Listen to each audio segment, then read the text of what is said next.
Okay, what if I told you that you could go from zero coding experience to building your very first app, like today? No, seriously, that's exactly what we're diving into with this really cool idea called vibe coding.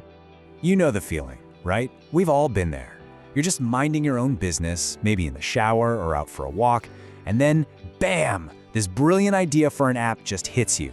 Something that could solve a real problem or just be super fun. And then, almost immediately, you hit that wall. That all-too-familiar thought creeps in. Yeah, great idea, but I can't code. For pretty much ever, that's been the end of the line for most of us. Well, that's about to change. Big time. Just let that sink in for a second. This is the new reality we're living in. That huge barrier that kept millions, probably billions of ideas locked away, yeah, it's basically crumbling down. So, what exactly is this new way of doing things? Well, it's called vibe coding. And honestly, it's pretty much what it sounds like, taking your ideas, your vibe, and turning it straight into a working app, just by using plain old English. Yeah, at its heart, vibe coding completely flips the script. You're not the one fighting with semicolons and weird syntax anymore. Nope, you get to be the director.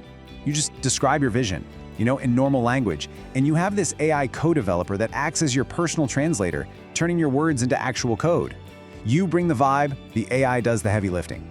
And look, this isn't just some random, fluffy idea. This quote is from Andrej Karpathy. We're talking a top mind from OpenAI and Tesla AI. The point he's making is huge. Your ability to just clearly describe what you want is becoming the most important skill in building software. Okay, so this all sounds amazing in theory, right? But how do you actually do it? Let's get practical. Let's look at the toolkit, the actual tools you can use to start building, like right now. And the best part? A lot of them are free. So here are 4 of the heavy hitters in this space right now. You've got Cursor, which basically puts an AI right inside your code editor to help you out. Then there's V0 by Vercel. This thing is wild. You just describe an interface and it builds it. Replit gives you a full coding environment in your browser, AI included. And Bolt.new feels like actual magic. You give it one sentence and it can spit out a whole web app. And look at that last column. All of them have free tiers so you can jump in and start playing around immediately. All right, enough talk. Let's actually build something. I'm going to walk you through your very first project, a simple little quiz app, just to show you how ridiculously fast this can be. Seriously, the whole thing boils down to just 3 simple steps. 1, you write what's called a master prompt. It's just a detailed description of your app in English. 2, you hand that prompt over to an AI, like ChatGPT or Claude, and it just generates all the code for you. 3, you save that code as a file and open it in your browser. That's literally it. And check this out. Here's a perfect example of one of these master prompts.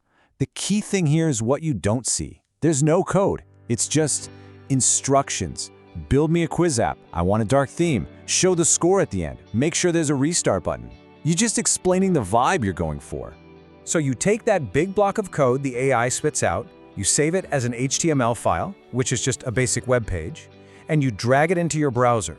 And boom, it works. You just built a functioning app. This is that aha moment where it all just clicks.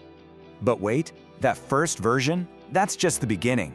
The real magic of vibe coding isn't just getting that first draft out the door. It's how unbelievably fast you can tweak it, improve it, and make it better.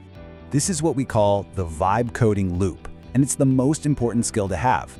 You get the first version from the AI, you play with it yourself, you notice what's clunky or what's missing, then you go back to the AI and just tell it what to fix. Build, test, notice, ask. You just keep repeating that cycle. And think about what this means for speed. Adding something like a countdown timer or a progress bar, that used to be a project for a developer that could take days. Now, it's literally a 5 or 10 minute conversation with your AI co-developer. You can build something genuinely cool in a single afternoon. Okay, I know what you're thinking. But what happens when things break? Because let's be real, the AI isn't perfect. Your code is going to break, you're going to get errors. So what do you do then? Well, the good news is you don't have to become some master debugger. You just follow this super simple process. In your web browser, you just right-click and hit Inspect. Then go to the Console tab. You'll see any errors pop up in red. Just copy that error message, paste it back into the AI along with your code, and ask it for a fix. And here's the pro tip. Don't just get the fix. Ask the AI to explain why it was broken in the first place. That's how you actually start to learn this stuff without even trying. So with all this in mind, what could you actually build, say, this weekend? Seriously, think about it. You could whip up a custom study app for your exams, a personal budget tracker to get your finances sorted, a daily habit tracker, a flashcard app, a little weather app, a clone of a word game you like. These are real, useful things you could build in just a few hours. And here's the final piece of the puzzle. Once you've built your cool thing, you can put it on the internet for everyone to see, for free. Websites like Netlify or GitHub pages let you just drag and drop your file, and instantly you have a live website you can share with anyone. It's an amazing feeling. So, here's the bottom line. The excuse, "I can't code," is officially dead. It's over. The tools are here, they're easy to get started with, and they're just waiting for your ideas. You are, no joke, maybe 10 minutes away from having your very first app up and running. So the only question left is, what are you going to build?